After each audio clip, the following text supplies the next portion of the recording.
Greetings to you all in the name of our Lord and Savior Jesus Christ. आप सबको प्रभु यीशु मसीह के नाम से मैं स्वागत करता हूँ I am so happy to be here और this मैं morning. बहुत ही आनंदित हूँ आज के सुबह मैं आपके बीच में हूँ And I love to worship with you all this morning. और आज की सुबह मैं आप सबके साथ मिलकर आराधना कर रहा हूँ। We had a wonderful time together in worshiping the Lord. हम बहुत ही एक अच्छा समय था कि हम एक साथ मिलकर परमेश्वर की आराधना कर रहे थे। Pastor told me that I should talk in Tamil.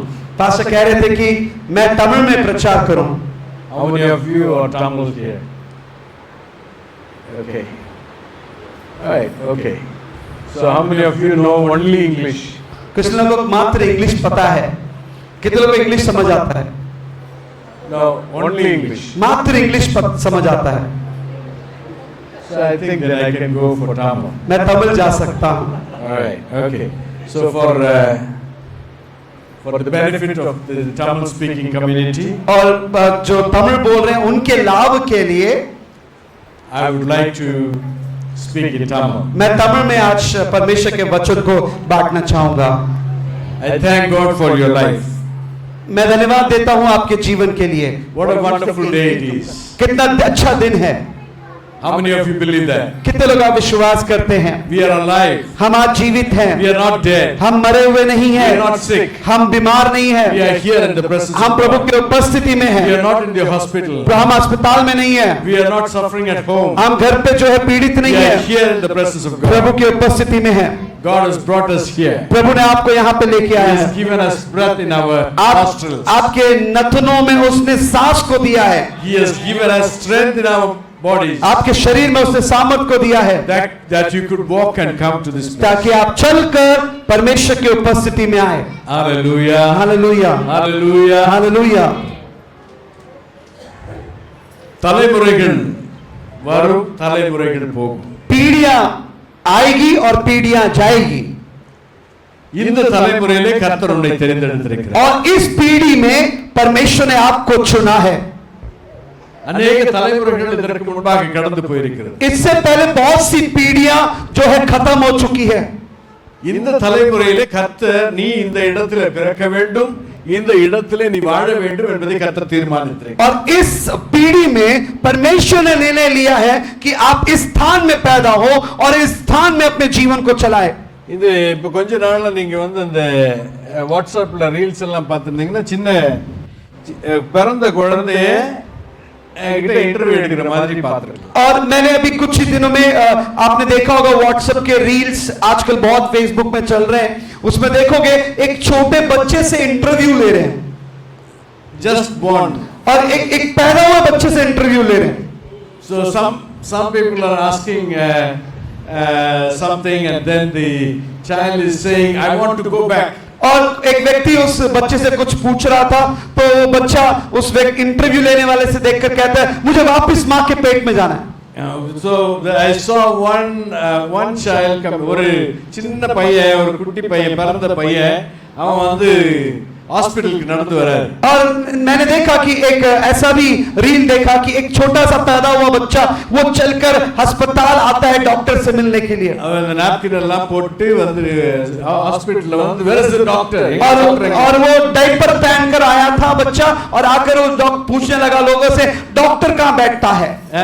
ஏன் கேட்டா அவன் சொல்றான் எங்க அப்பா அம்மா ரொம்ப சண்டை போடுறாங்க, I want to go back. அப்பா அம்மா சொல்றா, छोटा बच्चा कह रहा है कि क्यों, छोटे बच्चे को देख के डॉक्टर कहता है क्यों तुझे वापस जाना है? तो कहता है कि मेरे माता पिता बहुत लड़ते हैं इसलिए मुझे वापस घर जाना है। That's only one way. मात्र आज बताना चाहता हूँ कि एक ही मात्र है आने का। You cannot go back. जाने का कोई रास्ता नहीं है। God has purposed this for your life. परमेश्वर ने एक उद्देश्य के साथ ये जीवन आपको दिया है। ஆண்டவர் உங்களை இந்த இடத்திலே இந்த சமயத்திலே வாழ வேண்டும் என்று அவர் தீர்மானித்திருக்கிறார், ஆகவே தான் நீங்க இருக்கிறீர்கள்। परमेश्वर ने निर्णय लिया कि आप ये समय और इस जगह पर और इन स्थानों में आपको अपने जीवन को चलाना है। ये परमेश्वर का योजना है। அது அவருடைய திட்டம் இல்லை என்றால் अगर वो उसका योजना नहीं होता तो आप इस दुनिया में पैदा नहीं होते। இந்த இடத்துல நீங்க பிறந்திருக்க மாட்டீர்கள். आप इस स्थान पर पैदा नहीं होते. என்னிடத்துல ஒருத்தர் சொன்னாரு, ஐயோ நம்மையே இந்த இடத்துல வந்து இப்படி இந்தியர்களா நம்ம எதுக்கு பிறந்தோம்? और किसी ने मुझसे पूछा, बोला कि क्यों मुझे भारत देश में एक भारतीय बनकर पैदा होना पड़ा? அமெரிக்கால பிறந்திருக்க கூடாதா? काश मैं अमेरिका में पैदा होता, யூரோப்ல பிறந்திருக்க கூடாதா? यूरोप में पैदा होता. தமிழ்ல ஒரு பாட்டு ஒண்ணு இருக்கு. मद्रास तमिल में एक गीत इस प्रकार कहते हैं, ஏன் பிறந்தாய் மகனே ஏன் பிறந்தாய்? யாருக்கு தெரியுமா? कितने लोगों को ये गीत पता है? क्यों पैदा हुआ तू, क्यों पैदा हुआ मेरे बेटा? பிள்ளை இல்லைன்னு சொல்லி எத்தனையோ பணக்காரர்கள் எல்லாம் ஏங்கிக் கொண்டிருக்கிறார்கள். நீ ஏன் வந்து பிறந்தாய்? और कितने ऐसे अमीर लोग हैं जिनके पास संतान नहीं है, वो संतान के प्राप्ति के लिए बहुत ही इच्छा रख रहे हैं, परंतु हम क्यों यहाँ पे पैदा हुए? இங்க வந்து இவ்வளவு கஷ்டப்படணுமா? अरे यहाँ पे आकर इतना कष्ट उठाना है क्या? கர்த்தர் உன்னை தெரிந்து கொண்டிருக்கிறார். परमेश्वर ने तुझे चुना है. எப்ப தெரியுமா அவர் உன்னை தெரிஞ்சுக்கிட்டார்? आपको पता है उसने कब आपको चुना? உலகத்தின் தோற்றத்திற்கு முன்னமே, संसार के उत्पन्न होने से पहले परमेश्वर ने आपको चुना है. आमेन, हालेलुया, आमेन. एफेसियर 1 अधिकारम 4 वचन. इफिसियों उसका पहला अध्याय उसका 4 वचन. एफेसियर 1:4. इफिसियों उसका 4 और उसका पहला वचन. 1:4. और एक पहला अध्याय उसका 4 वचन. Oh, quickly. इफिसियों उसका एफेसियर 1:4. ऐसा उसने हमें जगत की उत्पत्ति से पहले उसने चुन लिया कि हम उसके निकट प्रेम में और पवित्र और निर्दोष हो. Okay. For he chose us in him before the creation of the world to be holy and blameless in his sight. कोई जैसे उसने हमें जगत की उत्पत्ति से पहले उसमें चुन लिया कि हम उसके निकट प्रेम में पवित्र और निर्दोष हो. ரொம்ப நிறுத்தி வாசிக்கணும்.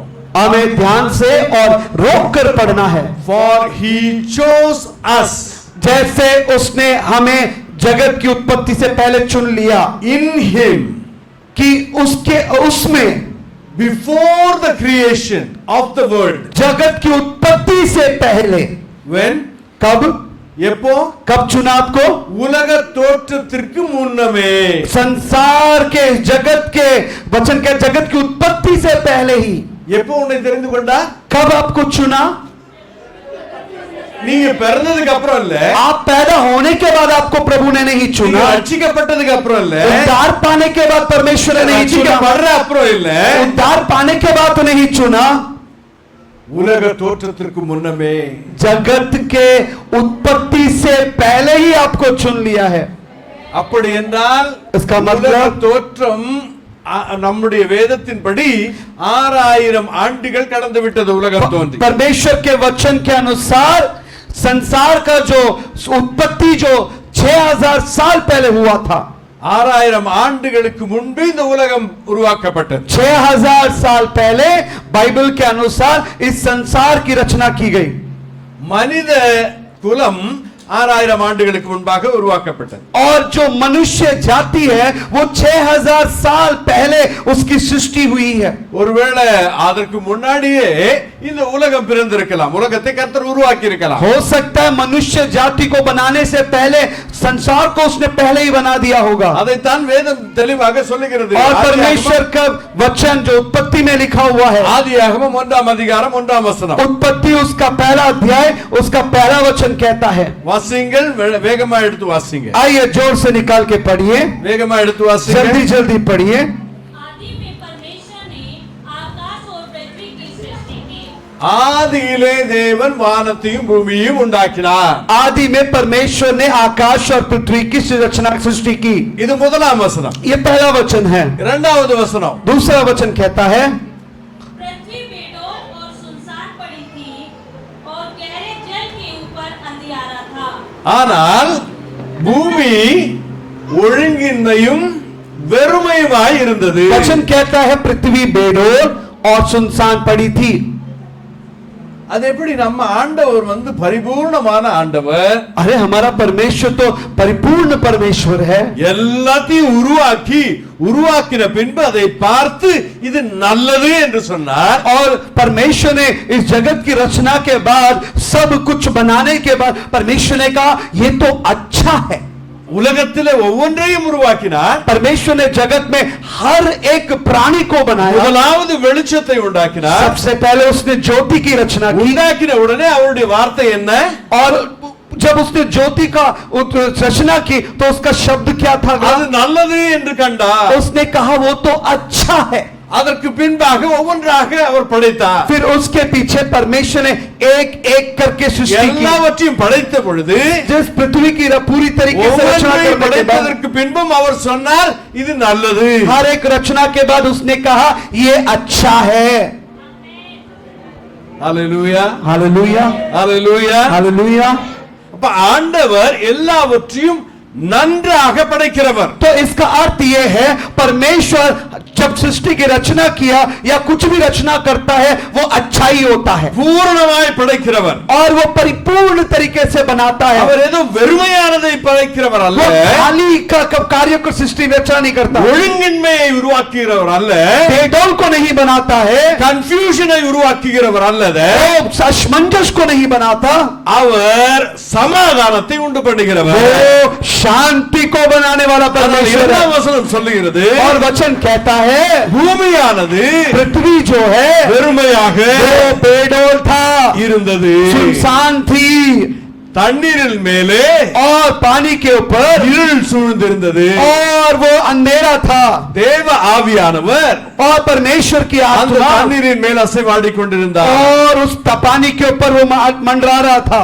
அந்த ஆண்டவரால வெறுமையான ஒன்றை படைக்க முடியாது। परमेश्वर कुछ भी बेडौल और सुनसान नहीं बना सकता है। வெறுமையானதை ஒழுங்கின்மையானதை படைக்க முடியாது। परमेश्वर सुनसान और बेडौल कभी नहीं அவர் बनाता है। படைப்பதெல்லாம் சிறப்பானது। और जो कुछ वो बनाता है वो उत्तम होता है। அப்ப எப்படி ஒன்றாவது வசனத்தில் அவர் படைத்தார் உலகத்தை, அவர் பூமி வானத்தையும் பூமியையும் परमेश्वर படைத்தார்। ने सृष्टि और पृथ्वी की रचना, उसने आकाश और पृथ्वी की रचना की। இரண்டாவது வசனத்தில் சொல்லுது அது வெறுமையும் ஒழுங்கின்மையுமாய் இருந்தது। पर दूसरा वचन कहता है कि वो बेडौल और सुनसान थी। அது எப்படி சாத்தியம்? वो कैसे हो सकता है? இதைத்தான் வேத வல்லுனர்கள் என்ன சொல்லுகிறார்கள்? इसलिए जो जो वचन के जो सिद्धांत है, जो वैज्ञानिक क्या कहते हैं, முதல் வசனத்திற்கும் और जो पहला जो वचन है இரண்டாம் வசனத்திற்கும் दूसरा वचन का பல ஆயிரக்கணக்கான ஆண்டுகள் இடையில் இருந்திருக்கலாம் என்று और சொல்கிறார்கள்। जो खोज करता है, जो तर्क वितर्क करने वाले लोग कहते हैं पहला जो उत्पत्ति पहला अध्याय उसका पहले वचन और उत्पत्ति पहला अध्याय दूसरे वचन के बीच में बहुत से हजारों साल जो है बीत चुके थे। இந்த வல்லுனர்கள் और ये जो वैज्ञानिक जो खोज करता है இந்த காலகட்டத்திலே और इन काल में முதலாவது வசனம் இரண்டாவது வசனத்திற்கு இடையிலே और पहले वचन और दूसरे वचन के बीच பல में ஆயிரக்கணக்கான ஆண்டுகள் இருந்து என்று சொல்கிறார்கள்। और वो कहते हैं कि बहुत से हजारों साल बीत चुके थे। அந்த காலகட்டத்திலே उन हजारों सालों में இந்த பூமியிலே इस पृथ्वी पर தேவ தூதர்கள் வாழ்ந்திருக்கிறார்। और हो सकता है उन दिनों में स्वर्गदूत इस पृथ्वी पर राज कर रहे थे। தேவ தூதர்கள் நம்மை போன்றவர்கள் அல்ல। स्वर्गदूत जो है वो हमारे समान नहीं थे। அவர்கள் பலமுடையவர்கள், वो ताकतवर थे। நீங்கள் அவர்களை பார்ப்பீர்கள் என்றால் அவர்கள் மிகவும் பெரியவர்களாக और காணப்பட்டார்கள்। वो जो स्वर्गदूत थे एक दानव के समान थे। பலமுள்ளவர்கள் மாத்திரமல்ல, ना मात्र वो दल ताकतवर थे, நம்மை விட பல மடங்கு பெரியவர்கள்। हमसे भी ज्यादा बड़े थे वो।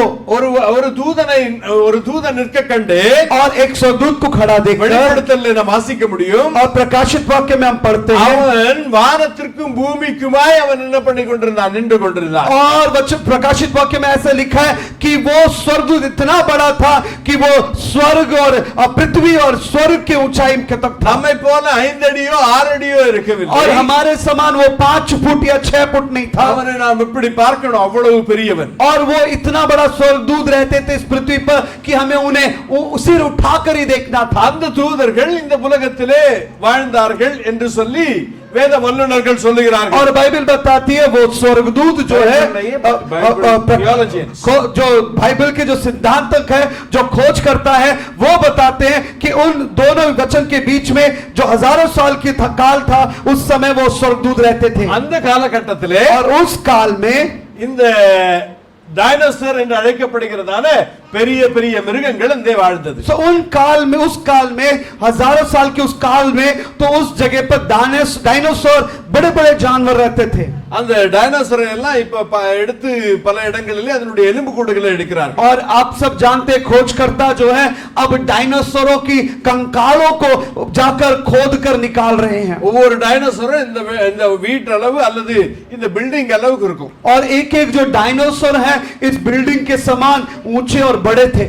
தேவ தூதர்கள் இருந்த சமயத்திலே அவைகள் இங்கே இருந்தது என்பதை யோபு புத்தகத்திலே நாம் வாசிக்க முடியும். अय्यूब के किताब में लिखा हुआ है, जब स्वर्गदूत इस पृथ्वी पर राज कर रहे थे, उन दिनों में, उन काल में जो है डायनासोर बड़े बड़े जानवर रहते थे. लेवियातान என்று ஒரு மிருகத்தை குறித்து அங்கு சொல்லப்பட்டிருக்கிறது. और वहां पे लेवियातान के जानवर के बारे में बताया जाता है. அதுவைகள் எல்லாம் இந்த டைனோசர் குடும்பத்தை சேர்ந்தது என்று வேத வல்லுநர்களால் நம்பப்படுகிறது. और कहा जाता है कि जो खोज करता है, जो सिद्धांतक उन्होंने खोज किया है कि उन दिनों में इस प्रकार के बड़े बड़े जानवर रहते थे. இதை நான் ஒரு அறிமுகமாக உங்களுக்கு சொல்லுகிறேன். मैं एक परिचय के रूप में बता रहा हूं. வேத வல்லுநர்கள் சொல்லுவது, ये जो है, जो बाइबल के जो सिद्धांतक का खोज करता है, ऐसा बताते हैं. வேதத்தில் இருக்கிறதான முதல் ஆதியாகமம் முதல் வசனத்திற்கும் இரண்டாம் வசனத்திற்கும் இடையிலே பல ஆயிரக்கணக்கான இடைவெளி இருக்கிறது என்பதை அவர்கள் சொல்லி காட்டுகிறார்கள். उत्पत्ति उसका पहला अध्याय, उसका पहला वचन,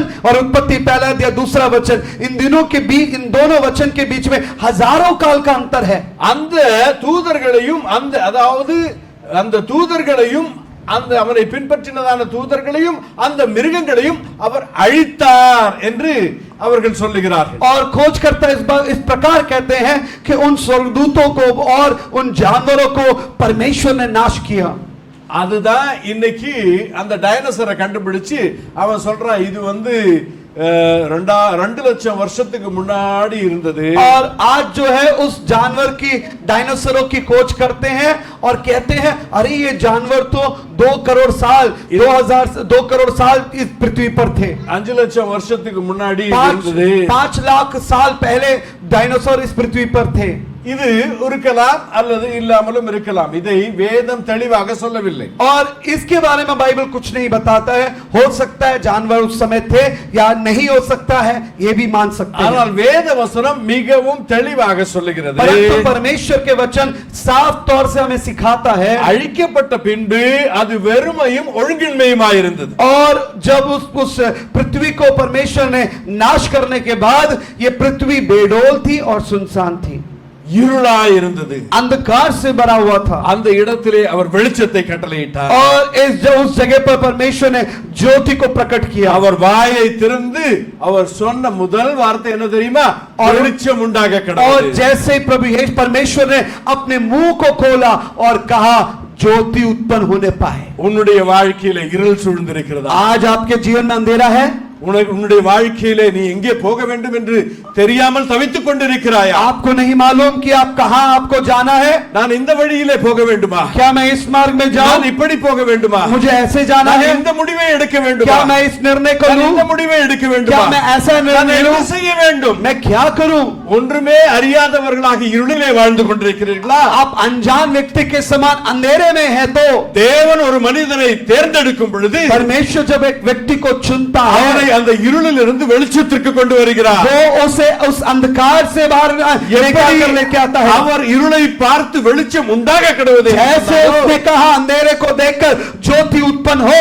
உன்னுடைய சூழ்நிலையை பார்த்து கர்த்தர் சொல்லுகிறார், வெளிச்சம் உண்டாக கடவுளே. परमेश्वर आज आपकी परिस्थिति को देखकर कहता है कि ज्योति उत्पन्न हो. இயேசுவின் நாமத்தினாலே உன்னுடைய கண்கள், ஆவிக்குரிய கண்கள் திறக்கப்படட்டும். और यीशु के नाम से आज मैं प्रार्थना करता हूं, तेरी आत्मिक आंखें खुल जाएं. உன்னுடைய குழப்பங்கள், உன்னுடைய கன்ஃபியூஷன் எல்லாம் இயேசுவின் நாமத்தில் मारी पोवदा. आज तेरे असमंजस से, आज आपकी निराशाएं और अविश्वास यीशु के नाम से बदल जाए. அந்த அந்தகாரத்தை கொண்டு வருகிறதான சத்துருவினுடைய கிரியைகளை இயேசுவின் நாமத்தினாலே நான் அப்புறப்படுத்துகிறேன். अंधकार को लेके आने वाले उस शत्रु के हर एक कार्य को यीशु के नाम से तेरे जीवन से हटाता हूं. உன்னுடைய கண்கள் வெளிச்சமடைவதாக. तेरे आंखें ज्योति से भरने உன்னுடைய पाए. ஆவிக்குரிய கண்கள் திறக்கப்படுவதாக. तेरे आत्मिक आंखें खुलने पाए यीशु के नाम உன்னுடைய से. சமாதான குறைவுகள் நீங்குவதாக. ओ अशांति के जो कटी है वो आपके जीवन से हटने पाए உன்னை தடை செய்கிறதான பிரச்சனைகள் நீங்குவதாக. और तुझे रोकने वाली हर एक रुकावट வெளிச்சம் உண்டாவதாக.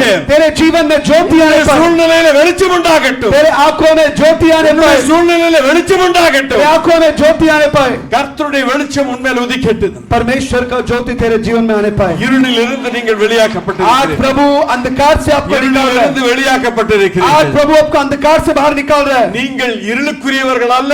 आप अंधकार के लोग नहीं நீங்கள் है. வெளிச்சத்தின் பிள்ளைகள். आप ज्योति के संतान हैं. அந்த அந்தகாரத்திலிருந்து और उस अंधकार से परमेश्वर அவர் ने உங்களை வெளிச்சத்திற்குள்ளாக கொண்டு आपको வந்திருக்கிறார். ज्योति में लेके आया है. இந்த இடத்திலே ஒருவேளை காரிருள் சூழ்ந்திருக்குமானால் हो सकता है इस स्थान पर अंधकार भरा हो.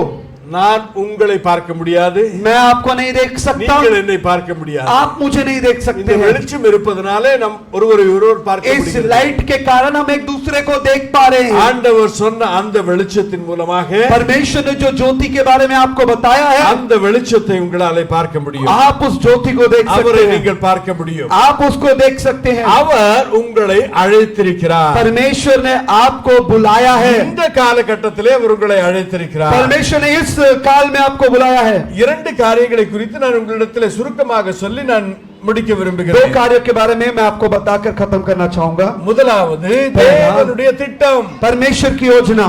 இரண்டாவது दूसरा தேவனுடைய சித்தம். परमेश्वर की इच्छा. தேவனுடைய திட்டம், परमेश्वर की योजना, தேவனுடைய சித்தம். परमेश्वर की इच्छा. இந்த ரெண்டுக்கும் பெரிய வித்தியாசத்தை உங்களால பார்க்க முடியாது. इन दोनों के बीच में एक बहुत बड़ा अंतर नहीं देख सकते हैं. ஆனா நிறைய பேர் இதுக்கு ரெண்டுக்குமே உள்ள வித்தியாசத்தை குழப்பிக் கொண்டிருக்கிறார்கள். परंतु जो लोग हैं इन दोनों के जो अर्थ को घुमा फिराते रहते हैं. ஏசாயா 46 அதிகாரம் 9-10 வசனங்களை வாசிக்கலாம். यशाया 46 उसका 10, 9 और 10 पढ़ते हैं. यशाया 46 उसका 9 और 10. मैं तो अंत की बात आदि से और प्राचीन काल से उस बात को बताता आया हूँ जो अब तक नहीं हुई.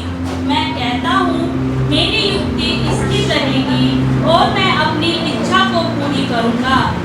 मैं पूर्व से एक उतार पक्षी को अर्थात दूर देश से अपनी युक्ति के पूरा करने वाले पुरुष को बुलाता हूँ. मैं ही ने यह बात कही है और उसे पूरी भी करूँगा. நான் ஏதாவது திட்டமிட்டால் और अगर मैंने जो तो कोई योजना बनाई है அது நடைபெறும். मैं युक्ति स्थिर रहेगी और वो पूरा होगा. நான் செய்ய விரும்புவதை செய்வேன். और मेरी इच्छा को मैं पूरी करूंगा.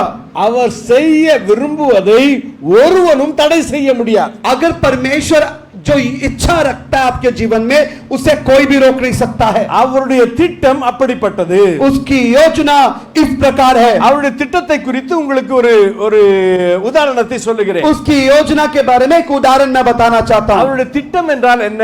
उसकी योजना का मतलब क्या அவருடைய है? திட்டம் என்றால் उसकी உங்களுடைய योजना क्या வாழ்க்கையை है? குறித்ததான, आपके जीवन के बारे में, இந்த உலகத்தை குறித்ததான, इस संसार के बारे உங்கள் में, ரட்சிப்பை குறித்ததான, आपके उद्धार के बारे में, உங்களுடைய எதிர்காலத்தை குறித்ததான, आपके भविष्य के बारे உங்களுடைய में, நித்திய ஜீவனை குறித்ததான अनंत जीवन के लिए அவர் வைத்திருக்கிறதான ஒரு திட்டம். और उसने जो योजना बनाया है वो है उसकी युक्ति.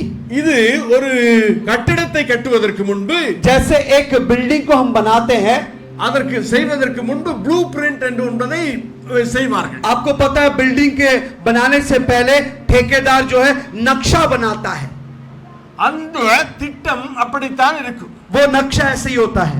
நீங்க வெளியில எல்லாம் போகும்போது நீங்க பெரிய பெரிய கட்டிடங்கள் கட்டுவதை நீங்கள் பார்த்திருக்கலாம். आप जब बाहर जाते हैं तो बड़े बड़े बिल्डिंग को आप देखते हैं. அந்த கட்டடத்திற்கு வெளியில நீங்கள் பார்ப்பீர்கள், கட்டடம் எல்லாம் தொடங்கவே இல்லை.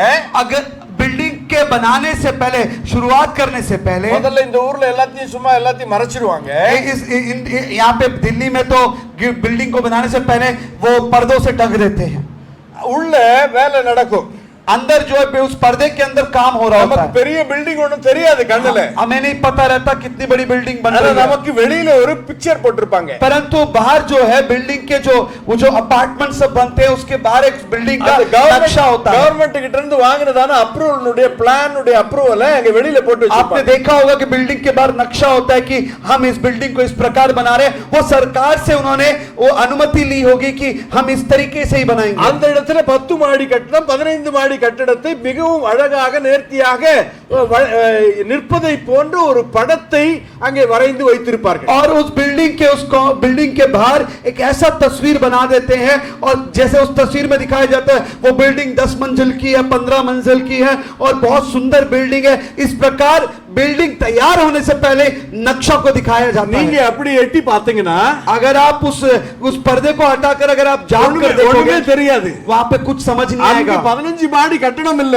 वहां पे 15 मंजिल का 10 मकान नहीं होता, कटड़ा இல்ல। 10 मंजिल का मकान नहीं होगा। அங்க நீங்க உள்ள பாத்தீங்கன்னா अगर आप उस पर्दे को हटाकर நல்லா जाकर குழி देखेंगे பறிச்சு வச்சிருப்பாங்க। वहां पे एक बहुत बड़ा गड्ढा होगा, நல்ல பெரிய பெரிய ஜேசிபி எல்லாம் வச்சு மண்ணை வாரி கொட்டி और இருப்பாங்க। वहां पे बड़े बड़े जेसीबी को लेके आकर उस मट्टी को बाहर निकाल रहे நிறைய थे, கம்பி எல்லாம் கொண்டு வந்து போட்டிருப்பாங்க। और वहां पे लोहे की सरिया डाला होता है। ஒரு பக்கத்துல மணலை குவிச்சு வச்சிருப்பாங்க, एक जगह जो रेत और बालू को जमा करके இன்னொரு रखते हैं। பக்கத்துல கல்லு அந்த ஜல்லி எல்லாம் கொண்டு வந்து குமிச்சு और வச்சிருப்பாங்க। दूसरी ओर अगर आप देखोगे रोडियां पड़ी हैं और ईंटें पड़ी हैं, எங்க பார்த்தாலும் சேரும் சகதியுமா இருக்கும்। और अगर आप उस पर्दे को हटाकर देखेंगे हर जगह कीचड़ और पानी होगा, சில இடத்துல பள்ளமா இருக்கும், कुछ जगह पर जो है गड्ढा होगा, சில இடத்துல மண்ணை கூட்டி வச்சிருப்பாங்க। एक जगह पे मट्टी के टीले होंगे। நீங்க வெளியில வந்து பாக்குறீங்க, आप जब उस बोर्ड को देखोगे, படத்தை பாக்குறீங்க, उस तस्वीर को देखकर बोलोगे இது 15 மாடி கட்டடமா? अरे मैं तो देख रहा हूँ उस तस्वीर में 15 मंजिल का मकान है। உள்ள பார்த்தா ஒண்ணுமே இல்லையே, अरे अंदर की तरफ जाके देख रहा हूँ कुछ भी नहीं है। குண்டு குழியுமா இருக்கு। अरे यहाँ तो गड्ढा है, இங்க கொஞ்சம் பொருள் கிடக்குது, अरे यहाँ पे कुछ ईंटें रोड़ी இங்க पड़ी है, கொஞ்சம் பொருள் கிடக்குது। वहाँ पे कुछ ईंटें रोड़ी पड़ी है, ஒரு ஜேசிபி ஒரு பக்கம் குழி தோண்டுது, और एक जगह जो है जेसीबी और वहाँ पे गड्ढे हैं, ஒரு பக்கத்துல தண்ணி கொண்டு வந்து நிரப்புறாங்க। और एक जगह पर पानी फेंक कर பில்டிங் எங்க இருக்கு? अरे बिल्डिंग कहाँ पर है? உன்னுடைய வாழ்க்கையை குறித்து கர்த்தர் இப்படிதான் திட்டம் பண்ணி வச்சிருக்கார்। परमेश्वर ने आपके जीवन में भी इसी प्रकार योजना बनाया है। ஆண்டவர் ஒரு திட்டத்தை பண்ணியிருக்கார், அது எது தெரியுமா? आपको पता है परमेश्वर ने आपके जीवन में एक युक्ति बनाया, आपको पता है वो क्या है? வெளியில இருக்கிற அந்த படத்தை பார்த்திருப்பீங்கல்ல, आपने जो बड़ा बाहर खड़े होकर उस तस्वीर को देखा அந்த होगा, 15 மாடி கட்டடம் और जो पोस्टर में दिखाया जाता है 15 मंजिल का மிக मकान, அழகாக கட்டி இருக்கிற அந்த 15 மாடி கட்டடத்தினுடைய படத்தை வச்சிருக்காங்க இல்லையா? आप देख पा रहे हैं उस तस्वीर में कितना सुंदर मकान बिल्डिंग है। அதே போல அழகான ஒரு எதிர்காலத்தை உங்களுக்காக கர்த்தர் திட்டம் பண்ணி வைத்து வேலையை துவங்கி இருக்கிறார்। परमेश्वर ने पहले से आपके भविष्य के लिए उस तस्वीर के समान युक्ति बना दिया है, प्लान बना दिया है, और परमेश्वर उस प्लान में कार्य कर रहा है। ஆனா இப்போ உங்களால அது ஒண்ணும் பார்க்க முடியல। अब आप उसे नहीं देख सकते हैं। நீங்க உள்ள பார்த்தா எல்லாமே அங்கங்கே சிதறி கிடக்குது। आप अपने जीवन को देखोगे तो ऐसा लगेगा सब जगह तितर बितर पड़ा हुआ है। ஐயோ என்னுடைய பிள்ளையுடைய வாழ்க்கை ஒரு பக்கம், अरे मेरे बच्चों के जीवन क्यों ऐसा என்னுடைய है? கணவன் இல்ல, मेरा पति नहीं है, அதாவது கணவன் இருந்தும் பிரயோஜனம் இல்ல, मेरा पति होकर भी कोई लाभ नहीं है, கணவன் வேலை செய்வதில்ல, मेरा पति काम नहीं करता கணவன் है, குடிக்கிறான், मेरा पति पीता है, என்னுடைய பிள்ளைகள் படிப்பதற்கு பணம் இல்லை, मेरे बच्चों को पढ़ाने के लिए पैसा नहीं है, ஒரு பக்கத்திலே வறுமை, एक तरफ गरीबी, ஒரு பக்கத்திலே பிரச்சனைகள், एक तरफ समस्याएं हैं, எதிர்காலத்தை குறித்த நம்பிக்கை இல்லை, भविष्य के बारे में कोई भरोसा नहीं எல்லாம் है, மேடு பள்ளமாய் இருக்கிறது। सब कुछ उबड़ कबड़ पड़ा हुआ என்ன है। செய்வேன்? मेरे जीवन में मैं क्या பணம் करूं? இடத்துல இல்லை, पैसा तो मेरे நான் पास नहीं எப்படி है, இதை கட்டி எழுப்புவேன்? मैं कैसे इस परिवार को என்னுடைய बनाऊंगा? குடும்பத்தை எப்படி கட்டி मैं எழுப்புவேன்? अपने परिवार को कैसे என்னுடைய बनाऊंगा? எதிர்காலம் என்னவாகும்? मेरा भविष्य क्या होगा? தேவ பிள்ளையே பயப்படாதே, परमेश्वर के संतान मत डर, தேவ பிள்ளையே பயப்படாதே। परमेश्वर के संतान मत डर। உன்னுடைய வாழ்க்கை அலங்கோலமாக இருக்கலாம், हो सकता है आपका जीवन तितर बितर இன்றைக்கு होगा। அந்த வேலை துவங்கும் பொழுது அப்படித்தான் இருக்கும்। जब घर को बनाते समय घर ऐसा दिखता है, அதை பார்த்து பயந்து விடாதே, और कोई भी उसे देखकर घबराते அதை नहीं है। பார்த்து பயந்து விடாதே। आप तुम उसे देखकर डरिए मत। நாட்கள் செல்ல செல்ல समय जब बीतता அந்த जाएगा இடத்துல இருந்து ஒரு பில்லர் எழுப்பப்படும், और तभी परमेश्वर वहां पे खंबा खड़ा करेगा। இன்னொரு பில்லரை और எழுப்பாரு. एक और खंबा खड़ा होगा, ஒரு பில்லரா எழுப்பப்படும். एक एक खंबे और दीवार அந்த को प्रभु खड़ा கம்பி करेगा, சிமெண்ட் எல்லாம் ஒரு பக்கமா வரும். और एक सीमेंट और वो लोहे ஒரு से மாடியா आएंगे। கட்டுவாரு. परमेश्वर एक मंजिल இன்னொரு बनाएगा, மாடியா கட்டுவாரு. दूसरा मंजिल बनेगा, ஒவ்வொரு மாடியா கட்டுவாரு. एक एक मंजिल बनाना शुरू கடைசியில करेगा। நீங்க பாத்தீங்கன்னா और अंत में जब आप அந்த देखोगे 15 மாடி கட்டடத்தை जैसे वो तस्वीर के समान आपका जीवन भी बना जाएगा। எதிர்காலத்தை கர்த்தர் திட்டம் பண்ணி இருக்கிறார். प्रभु ने आपके जीवन की योजना அந்த बनाई है, திட்டத்தை ஒருவனும் கெடுத்து போட முடியாது. कोई भी आपके अंदर से वो योजना हटा नहीं அந்த सकता है, திட்டத்தை ஒருவனும் கெடுத்து போட कोई முடியாது. भी उस योजना को नाश नहीं कर सकता கர்த்தருடைய है। திட்டம் நிறைவேறும். परमेश्वर की योजना पूरा होगा। கர்த்தர் உன்னை ஒரு திட்டத்தை வைத்து தான் உன்னை அழைத்திருக்கிறார். परमेश्वर ने आपको योजना रखकर आपको बुलाया உனக்கு है। ஒரு திட்டம் இல்லாம அழைக்கிறவர் ஆண்டவர் परमेश्वर அல்ல. आपको एक योजना बनाकर बिना योजना को आपको नहीं बुलाएगा। உங்களுக்கு ஆதாமை குறித்து நல்லா தெரியும். आदाम के बारे में आपको पता है, ஆதாம் எப்ப படைச்சார்? आदम के बारे में आपको पता है, आदम को कब बनाया? கடைசியா படைச்சார். अंत में बनाया।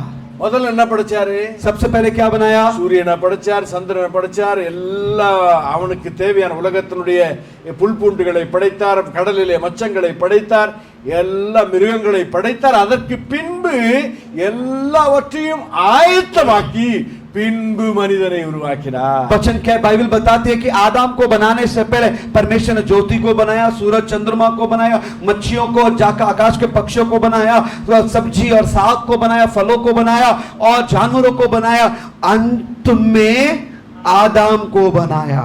ஹalleluya. நம்முடைய ஆண்டவர் திட்டம் பண்ணுகிறது. मेरा परमेश्वर योजना बनाने वाला। உன்னுடைய வாழ்க்கையை கர்த்தர் திட்டம் பண்ணியிருக்கிறார். प्रभु ने तेरे जीवन में युक्ति को நீ बनाया है। பயப்படாதே. तू डर मत, நீ பயப்படாதே. तू डर मत। உன்னுடைய எதிர்காலத்தை கர்த்தர் திட்டம் பண்ணியிருக்கிறார். परमेश्वर ने तेरे भविष्य को बना रखा है। ஒருவனும் அதை நிறுத்த முடியாது. कोई भी उस योजना को रोक नहीं सकता है। முடிவை நீ பார்.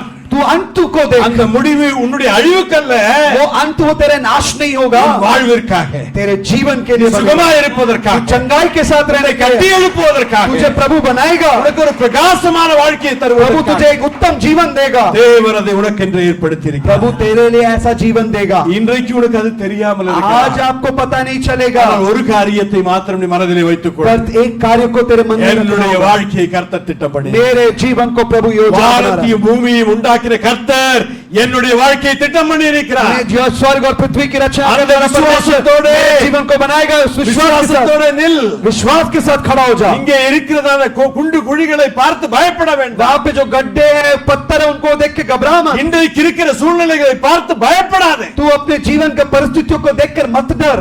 உன்னுடைய முடிவை கர்த்தர் அறிந்திருக்கிறார். प्रभु ने तेरे अंत को जानता அது है। நன்மைக்கு ஏதுவான ஒன்று. वो अंत அது हमेशा तेरा நன்மைக்கு भला होगा। ஏதுவான ஒன்று. अंत हमेशा भला உங்களை होगा। அழித்து போடுவதற்காக அல்ல. वो अंत कभी आपको नाश नहीं உன்னை करेगा, தெரிந்து கொண்டு आपको உன்னை चुनकर உருவாக்குவதற்கான ஒன்று.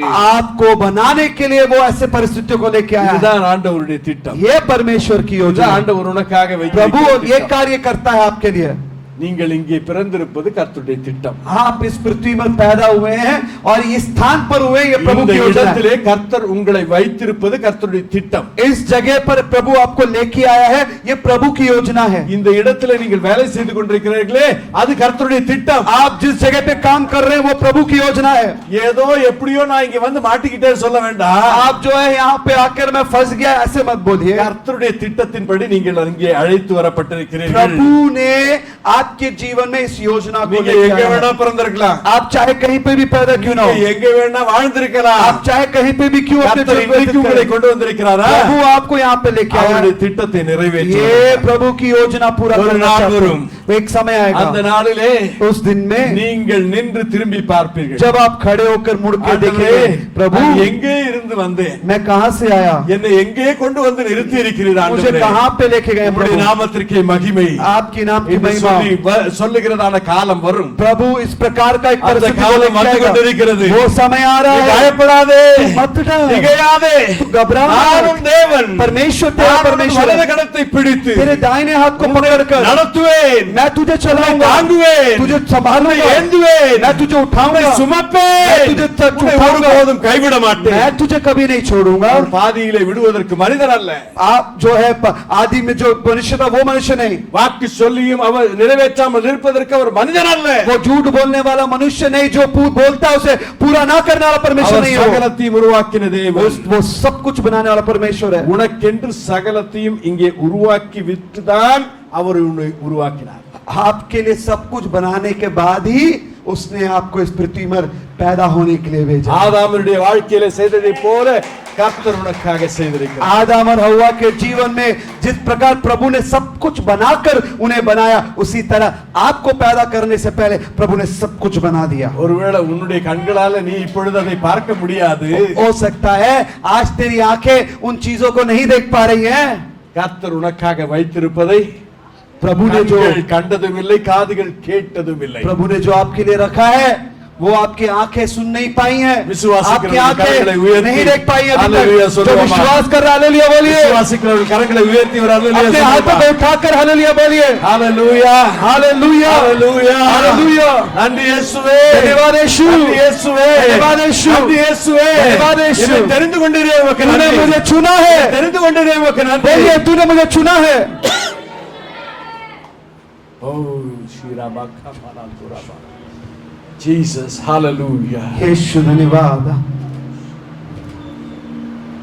அவருடைய திட்டம் மிகவும் தெளிவாக உங்களுக்கு முன்பாக வைக்கப்பட்டிருக்கிறது। आज परमेश्वर की योजना आपके सामने साफ तौर से या साफ पानी की तरह सामने रख दिया है। இந்த திட்டம் நித்தியமானது, और जो ये योजना है अनंत का है।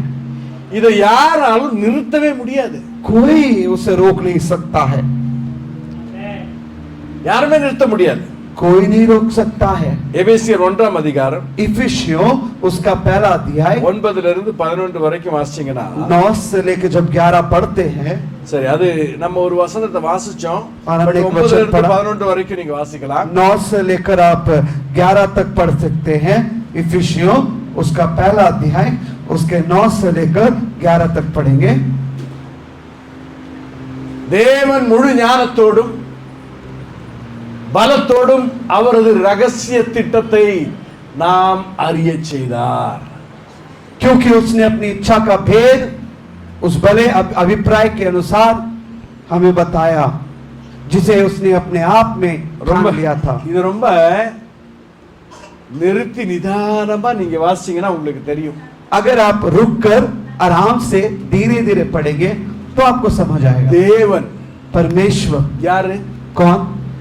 சர்வ வல்லமை உள்ள தேவன், सर्वशक्तिमान परमेश्वर, சகலத்தையும் படைத்த தேவன், सबकी रचना करने वाले परमेश्वर, அந்த சராசரங்களை படைத்த தேவன், ब्रह्मांड को बनाने वाला परमेश्वर, வானத்தையும் பூமியையும் நட்சத்திரங்களையும் சந்திரனையும் சூரியனையும் சகல நட்சத்திரங்களையும் கேலக்சியையும் சகலத்தையும் படைத்த தேவன்। और परमेश्वर ने ब्रह्मांड को, गैलेक्सी को, तारे, चंद्रमा, सूरज, हर प्रकार के बड़े तारे, छोटे तारे सबको बनाने वाला परमेश्वर। ஞானம் அளவற்றது, उसका ज्ञान असीमित है, அவருடைய பலம் அளவற்றது, उसका बल असीमित है।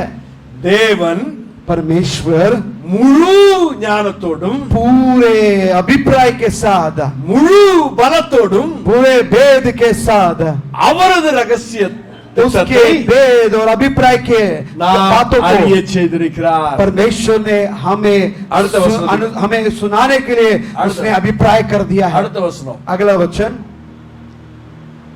சரியான நேரம் வரும் பொழுது समय के पूरे होने का தனது திட்டத்தை நிறைவேற்ற வேண்டும் என்பது और अपनी युक्तियों को जानने के लिए தேவன் ஏற்கனவே செய்த முடிவு।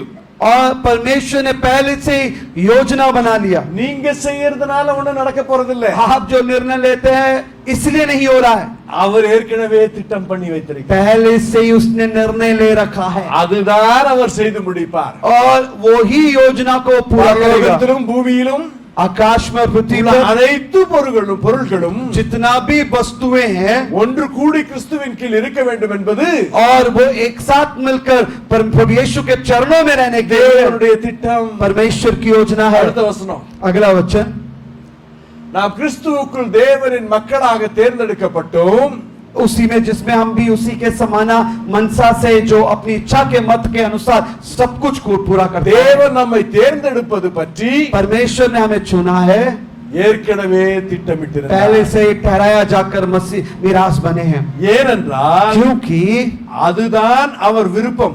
क्योंकि वो उसकी मनसा है। அவரது விருப்பத்திற்கும் और उसकी मनसा के लिए முடிவுக்கும் उसके इच्छा के अनुसार ஏற்றவாறு सब कुछ करता है அவர் எல்லாவற்றையும் சரி செய்து கொள்வார். और वो सब कुछ सही करता है. அப்படியே வைங்க அந்த வசனத்தை. उस वचन को ऐसे ही रखिए. இந்த வசனம் என்ன சொல்லுது? ये वचन क्या कहता है? கிறிஸ்துவுக்குள் मसीह में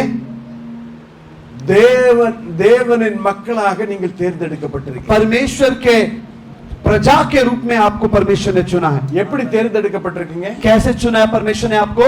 எப்படி லோக்சபாவுக்கு ஆண்டவர் இங்க அரசாங்கம் அல்லது இந்த அரசாங்கம் தேர்ந்தெடுக்கிறதோ, जिस प्रकार राज्यसभा लोकसभा चुनाव के लिए सरकार को हम चुनते हैं. எத்தனை பேர் இதுல நிப்பாங்க ஒரு எலெக்ஷன்ல? आपको पता है एक इलेक्शन में कितने लोग खड़े होते हैं? எத்தனை பேர் வருவாங்க? लोकसभा के चुनाव में कितने लोग आते हैं? நிறைய ரன்னிங் ரேஸ் பார்த்திருப்பீங்க. आपने बहुत सारे दौड़ को देखा होगा. அதுல எத்தனை பேர் ஓடுவாங்க? कितने लोग दौड़ते हैं दौड़ में? ஆனா அதுல யார் பரிசு பெறுவான்? कौन पुरस्कार को पाता है? ஒருத்தர். एक व्यक्ति पुरस्कार पाता है. அதே போல उसी तरह தேவன் என்ன செய்திருக்கிறார்? परमेश्वर ने क्या किया है? தேவன் நம்மை தேர்ந்தெடுப்பது பற்றி ஏற்கனவே திட்டமிட்டிருந்தார். परमेश्वर ने तो पहले से योजना बना के रखा था कि वो आपको चुनेगा. இங்கே இருக்கிறதான பணக்காரர்களே அல்ல, परमेश्वर ने यहाँ पे जितने अमीर है उनको नहीं, புத்திமான்களே அல்ல, ज्ञानवानों को लिए नहीं, பதவியில இருக்கிறவர்களே அல்ல, पद में जो उनको नहीं, மினிஸ்டர்களே அல்ல, मिनिस्टरों को नहीं, चीफ मिनिस्टர்களே அல்ல, चीफ मिनिस्टर को नहीं, மந்திரிகளே அல்ல, मंत्री को नहीं, பிரதம மந்திரிகளே அல்ல, यहाँ तक प्रधानमंत्री को नहीं, பிரசிடென்ட்களே அல்ல, राष्ट्रपति को नहीं. கர்த்தர் ஏழையாகிய உங்களையும் என்னையும் கர்த்தர் தேர்ந்தெடுத்தார். परमेश्वर ने जो हम दरिद्र हैं அவர் திட்டமிட்டிருந்தார். प्रभु ने आपको चुना है. இது எப்பதான் திட்டம் பண்ணார் தெரியுமா? आपको पता कब आप இன்னைக்கு योजना நேத்து बनाए? இல்ல. आज और कल नहीं. உலக தோற்றத்திற்கு முன்னவே संसार के उत्पन्न होने से पहले प्रभु ने आपको चुन लिया. हालेलुया. हालेलुया. அதுதான் அவருடைய விருப்பம். और यही उसकी इच्छा है. திட்டம் ஒண்ணு, एक योजना है, விருப்பம் ஒன்று. एक एक मुड़ाव एक है. திட்டம் என்பது அசைக்க முடியாத ஒன்று. जो योजना है उसे कभी हिला नहीं सकते हैं. ஆனா விருப்பம் என்பது சித்தம். और जो इच्छा है उसे कहते हैं कि उसकी मनसा है. அவருடைய சித்தம் வேற, திட்டம் வேற. इच्छा अलग होता है और योजना अलग होता है. அவருடைய சித்தம் என்ன? उसकी इच्छा क्या है? उसका योजना क्या है? அனுதினமும் நாம் நடக்க வேண்டிய வழி. और वो इच्छा रखता है कि हम प्रतिदिन उसके मार्ग में चले.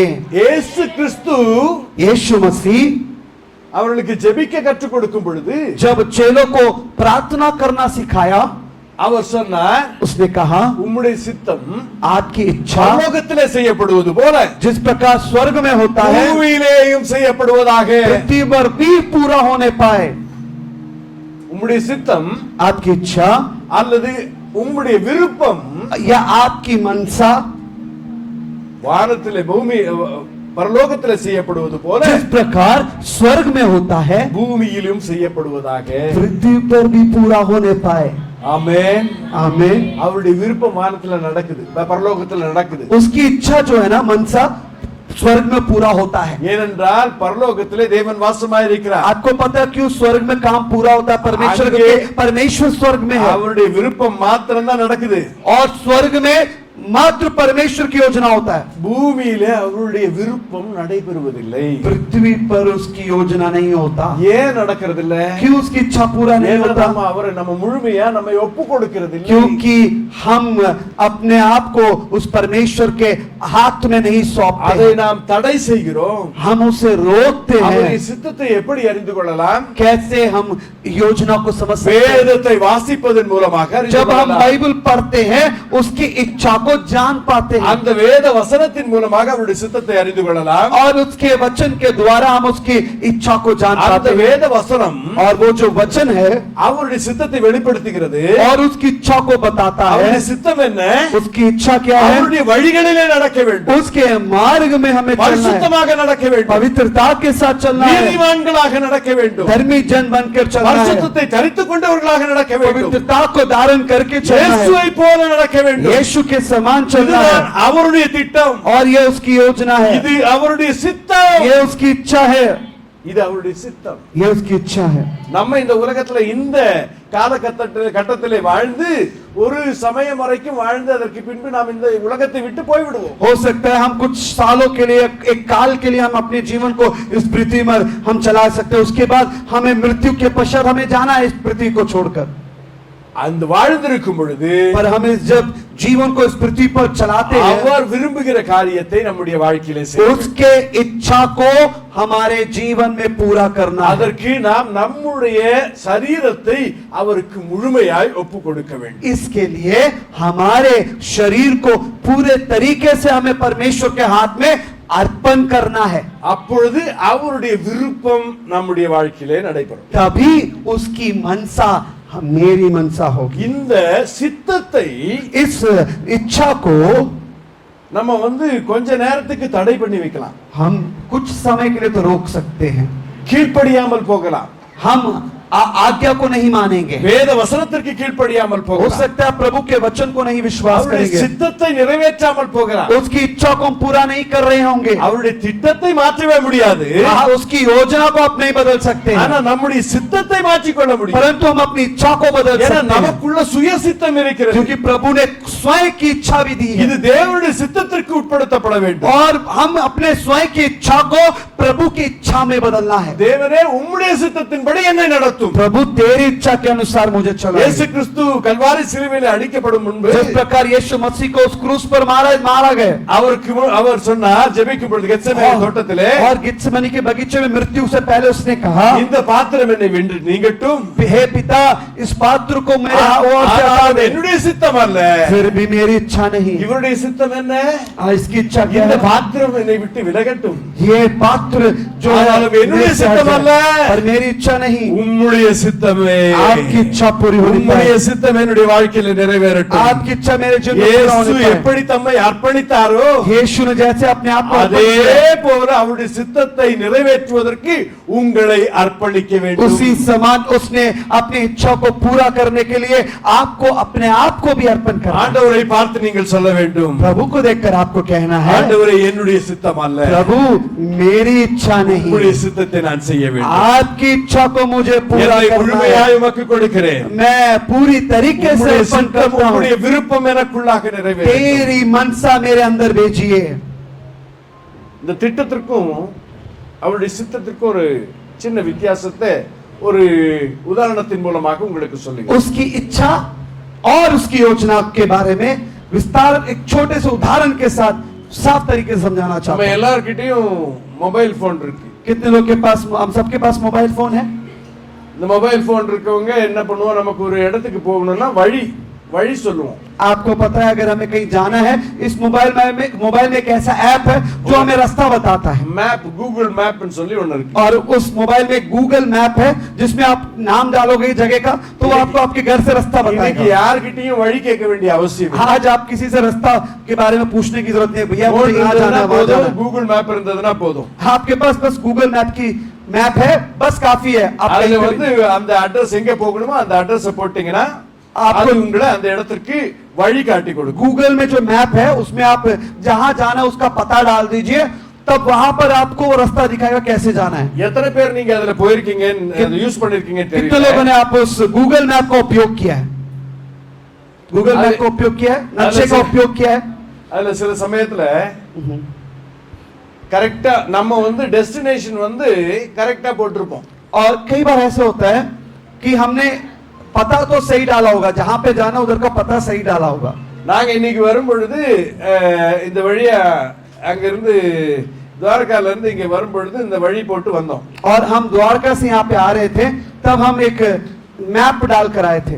எங்களுக்கு தெரியும் எங்க போகணும்னு சொல்லி. हमें पता है हमें कहाँ जाना है, எங்களுக்கு இங்க தான் வரணும். हमें यहीं पे आना था.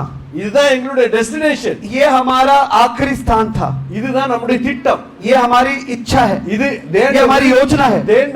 ஆண்டவருடைய திட்டம். ये परमेश्वर की योजना है कि मुझे यहाँ पे आना है. இதுதான் ஆண்டவருடைய திட்டம். प्रभु की योजना है ये. எது ஃபைனல் டெஸ்டினேஷன், और अंत में कहाँ पहुंचना है मुझे, அத குறிச்சு ஒரே தெளிவா இருக்கும். मुझे पता है मुझे कहाँ जाना है.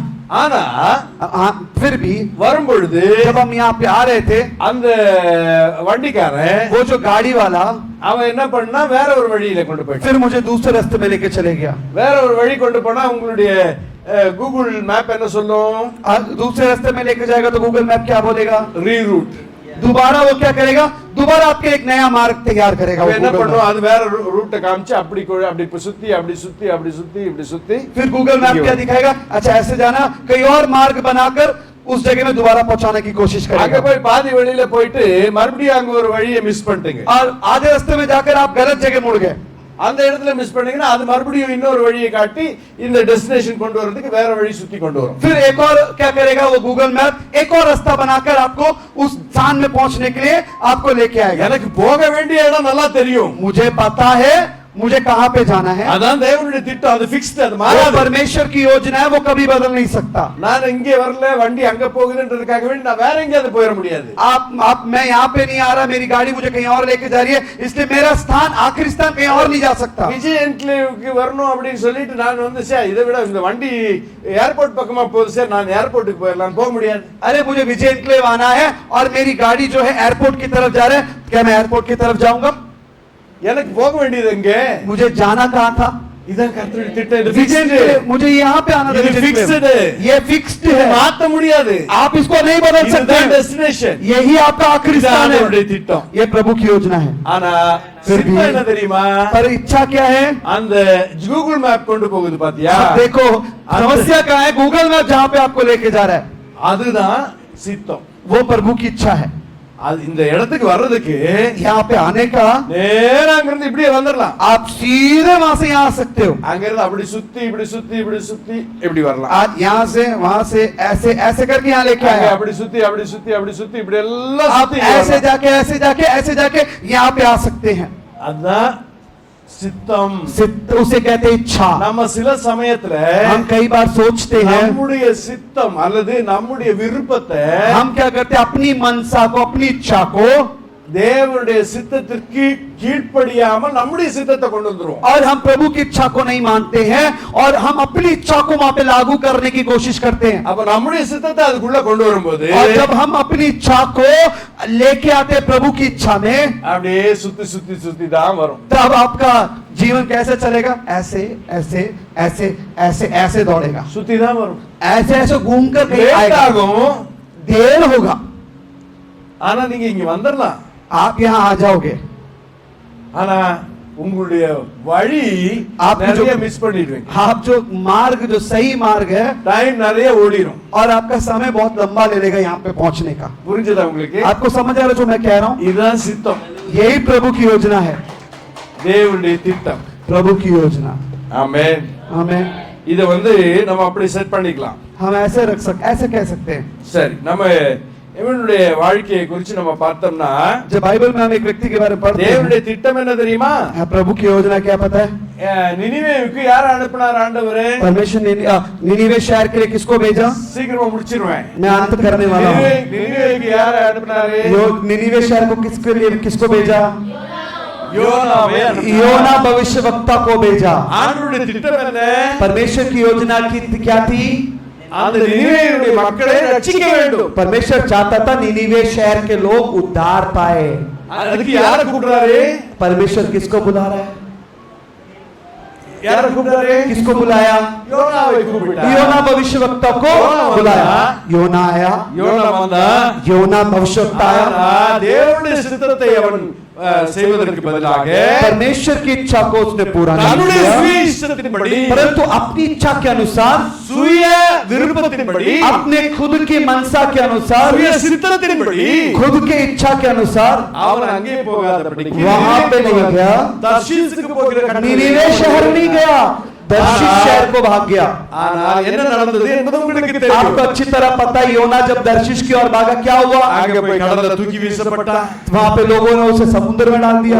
ஒரு திமிங்கலத்தினுடைய வயிற்றில 3 நாள் जब கிடந்தான். वो समुद्र में डालते डूबने लगा, तब அங்கே परमेश्वर ने இங்கே போய் சுத்தி நேரா அவன் நினிவேக்கு போயிருக்கலாம். एक बड़े मच्छी को अनुमति दिया, उसके ஆனா पेट அவனுடைய में சுய जाकर விருப்பத்தின்படி சுய சித்தத்தின்படி वो यहाँ वहाँ जा सकता है, परंतु वो अपनी इच्छा को पूरा किया। சுத்தி பூமி பாதாளத்துல போய் அந்த மீனின் வயிற்றிலே படுத்துக் கொண்டு ஆண்டவரை நோக்கி கதறுகிறான். और वो अपनी इच्छा को पूरा किया, इसलिए यहाँ वहाँ पानी में डूबकर मछली के पेट में जाकर वहाँ प्रभु को देखकर पुकारता है। கடைசியில ஆண்டவர் அவனை நினைவே கொண்டு போறார். तब अंत में जो प्रभु की इच्छा थी वहां पे उस स्थान पे उसे लेके गया। ஆண்டவருடைய திட்டம் அங்கே நிறைவேறிச்சு. परमेश्वर की इच्छा वहां पूरा हुआ। ஆனா இவன் என்ன பண்ணிட்டான் வழியில இவனுடைய சித்தத்தை உள்ள கொண்டு போய் प्रभु की इच्छा में क्या किया उसने वो अपनी इच्छा को लेके आया था। இவனுடைய சித்தத்தை கொண்டு போனதுனால என்ன பிரச்சனை பாத்தீங்களா? आपको पता है उसने अपनी इच्छा को लेके आया तो क्या हुआ? தேவனுடைய சித்தத்தை நீங்கள் அறிந்து கொள்ள வேண்டும். इसलिए प्रभु की इच्छा को आपको जानना जरूरी है। தேவனுடைய சித்தம் இந்த வாழ்க்கைக்குரியது. ये जो प्रभु की इच्छा है ये आपके जीवन के लिए है। இந்த வேதத்திலே அது சொல்லப்பட்டிருக்கிறது। और बाइबल में आपके जीवन की इच्छा के बारे में बताया அதை है। பின்பற்றினால் उसको अगर आप நேரே அவர் வைத்திருக்கிறதான திட்டத்தை நீங்கள் உடனடியாக प्रभु की मनसा को पूरा करेंगे तो प्रभु की मनसा के अनुसार उस स्थान में सीधा पहुंचेंगे। இல்ல நான் அடிபட்டு नहीं तो मार खाकर கஷ்டப்பட்டு कष्ट उठाकर பிரயாசப்பட்டு प्रयास करके வஞ்சிக்கப்பட்டு धोखा खाकर எல்லா பிரச்சனையும் அடி வாங்கி सारे समस्याओं को सहकर கடைசியில எங்கதான் வரணும்? अंत में कहाँ आना होगा आपको? அந்த இடத்துல இருக்கீங்களா நீங்க? ये क्या आप उस स्थान में पहुंच गए? நீங்க உங்களுடைய சுய சித்தத்தை நிறைவேற்றிட்டு இருக்கீங்களா? क्या अभी भी आप अपने मार्ग को खुद ही चला रहे ஆண்டவருடைய हैं? சித்தத்தை நீங்கள் நிறைவேற்றிக் கொண்டிருக்கிறீர்களா? प्रभु की इच्छा को क्या पूरा कर रहे हैं? ஆண்டவருடைய சித்தத்தை நிறைவேற்றி இன்றைக்கு உங்களை ஒப்புக் கொடுப்பீர்களானால் अगर प्रभु की इच्छा को अगर अपने आप को सौंप कर उस इच्छा में चलेंगे கர்த்தர் உங்களை கொண்டு போக வேண்டிய இடத்திற்கு நேராய் கொண்டு செல்வார். प्रभु आपको जहाँ पे लेके जाना वहाँ पे सीधा लेके जाएगा। Hallelujah hallelujah hallelujah hallelujah. ஒரே ஒரு காரியம் अंत में एक कहानी बताना சொல்லி चाहूंगा। முடிக்கிறேன். मैं उस बातों को बता खत्म करूंगा। உங்களுக்கு யோசேப்பை குறித்து நன்றாக தெரியும். यूसुफ के बारे में आपको अच्छी तरह पता है। யோசேப்புடைய தேவன் அந்த அவன் கண்டதான அந்த சொப்பனத்தை அறிவீர்கள். यूसुफ का जो परमेश्वर है और यूसुफ के उस स्वप्न को आप जानते அந்த हैं। சொப்பனத்திலே அவன் என்ன செய்தான்? उस स्वप्न में यूसुफ कर क्या रहा அவன் था? உயர்ந்த ஸ்தானத்திலே அமர்ந்திருக்கிறதை கண்டான். उसने सपने में देखा परमेश्वर ने उसे ऊंचा उठाया है அது தேவனுடைய திட்டம். और वो परमेश्वर की इच्छा है। ஆனால் அவன் போக योजना வேண்டிய है। வழி எப்படி இருந்தது? परंतु उस योजना में पूरा होने के लिए जो मार्ग प्रभु ने उसे दिया था, தேவனுடைய திட்டம் என்ன? परमेश्वर की योजना क्या உங்களை थी? உயர்த்துவது. प्रभु आपको उठाना चाहता है। உங்களை உயர்த்துவது. प्रभु आपको उठाना चाहता है। உங்களுடைய திட்டத்திலே எந்த மாற்றமும் இல்லை. उसकी योजना जो आपके लिए बनाया वो कभी बदलेगा அந்த नहीं। திட்டத்தை கர்த்தர் உங்களுடைய வாழ்க்கையில் நிறைவேற்றுவார். प्रभु ने वो योजना आपके जीवन में पूरा ஆனால் कर அதை दी है। தாமதப்படுத்த உங்களால முடியும். पर उस योजना को विलंब करने की क्षमता அடிபட்டு आपके पास है। அடிபட்டு கஷ்டப்பட்டும் அதை நிறைவேற்ற முடியும். उसे आप मार खाकर दुख उठाकर उस योजना को पूरा कर पाएंगे। வேதத்தை பின்பற்றி प्रभु के- நேராக சென்று அதை நீங்கள் அடையவும் முடியும். आसान ये है कि वचन के मार्ग में चलिए और आराम से उस मार्ग को पूरा இது कीजिए। உங்களுடைய கையில இருக்கு. ये आपके हाथ में உங்களுடைய है। கையில இருக்கு. आपके हाथ में உங்களுடைய है। கையில இருக்கு. आपके हाथ में है। யோசேப்பு यूसुफ அன்றைக்கு விற்கப்பட்டான். उस दिन बेच दिया गया। அன்றைக்கு விற்கப்பட்டான். उस दिन बेच दिया गया। அவன் சிறையில் அடைக்கப்பட்டான். उसे बंदी गृह में डाल दिया। ஆனால் அவன் வேதத்தை பின்பற்றுவதை விட்டுவிடவில்லை. परंतु उसने परमेश्वर को वचन में தன்னை चलना नहीं தற்காத்துக் छोड़ा। கொண்டான். अपने आप को बचाया। தேவனை தூஷிக்காதபடிக்கு. परमेश्वर को निंदा ना करने के उसने अपने आप को போத்திபாரின் மனைவி அவனை அழைத்த பொழுதும் जब परमेश्वर की தன்னை தேவனுடைய வார்த்தையினாலே காப்பாற்றிக் கொண்டான். उस पोतीफर की पत्नी ने उसे व्यभिचार करने के लिए बुलाया, फिर भी उसने अपने आप की रक्षा कर ली परमेश्वर के वचन के अनुसार। பரிசுத்தமாக காத்துக் கொண்டான். पर पवित्रता के साथ उसने अपने आप அதுதான் को தேவனுடைய சித்தம். உன்னை ये प्रभु की इच्छा है आपके जीवन உன்னை में। பரிசுத்தமாய் காத்துக்கொள். आपको पवित्रता के साथ संभालिए। பரிசுத்தமாய் காத்துக்கொள். पवित्रता के साथ अपने आप को संभालिए। பரிசுத்தமாய் உன்னை காத்துக்கொள். पवित्रता के வேத साथ வசனத்தின் கட்டளைகளுக்கு கீழ்ப்படிந்து நீ உன்னை காத்துக்கொள். अपने आप को परमेश्वर के वचन की इच्छा के अनुसार வேதத்தை பின்பற்றி परमेश्वर के वचन में சூழ்நிலை चलो। எப்படி மாறினாலும் சரி, परिस्थिति चाहे कैसे भी बदल வேதத்தை जाए, விட்டு மாறாதே. प्रभु के वचन को छोड़कर मत கர்த்தருடைய भागो। வார்த்தையை விட்டு மாறாதே. प्रभु के वचन से मत भागो। இதுதான் அவருக்கு உன்னை குறித்ததான விருப்பம். ये इसकी इच्छा है। அவருடைய விருப்பம் இதுதான். ये उसकी इच्छा है। இதிலே நடப்பாயானால் और इसमें जब तू चलेगा, தேவன் உன்னை அவருடைய திட்டத்திலே நிறைவேற்றி உன்னை வெற்றி பெற செய்வார். परमेश्वर अपनी इच्छा में योजना में आपको जय வெற்றி பெற செய்வார். जय दिलाएगा। நீ ஜெயத்தை பெற்றுக் கொள்வாய். तू जय को पाएगा। சீக்கிரத்திலே இந்த ஜெயத்தை பெற்றுக் கொள்வதற்கு तू जल्दी इस जय को पाने के लिए உன்னுடைய தவறான வழிகளை உன்னுடைய சுய சித்தத்தை விட்டு தேவனுடைய சித்தத்திற்கு உன்னை அர்ப்பணித்து நீ நடப்பாய். अपने गलत मार्ग से तू मन फिरा और परमेश्वर की इच्छा में तू चल। கர்த்தருடைய திட்டம் உன்னுடைய வாழ்க்கையில் நிறைவேறும். परमेश्वर की इच्छा पूरा होगा। வேதவசனம் சொல்கிறது, परमेश्वर का वचन कहता है அவருடைய திட்டங்கள் उसकी इच्छा உன்னுடைய தீமைக்கு அல்ல, वो आपकी उसकी बुराई तेरी बुराई के அது लिए नहीं, உன்னுடைய நன்மைக்கு, वो तेरी भलाई के அது लिए, உன்னுடைய நன்மைக்கு, तेरी भलाई के लिए, அது உன்னுடைய நன்மைக்கு, तेरी भलाई के लिए है, அது உன்னுடைய நன்மைக்கு, तेरी भलाई के लिए அது है, தீமைக்கானதல்ல. वो तेरी बुराई के लिए नहीं है। உனக்காக வைத்திருக்கிற திட்டம் சிறப்பானது. वो जो योजना उसने बनाया वो उत्तम योजना है। சித்தத்தை நிறைவேற்றி அவருடைய திட்டத்தை நிறைவேற்றி अब उसकी इच्छा को पूरा करके उसकी मनसा को पूरा करके योजना को पूरा करके, आंखों को बंद करके हम प्रार्थना करेंगे। கர்த்தர் உங்களை ஆசீர்வதிப்பார். परमेश्वर आपका आशीष हालेलुया.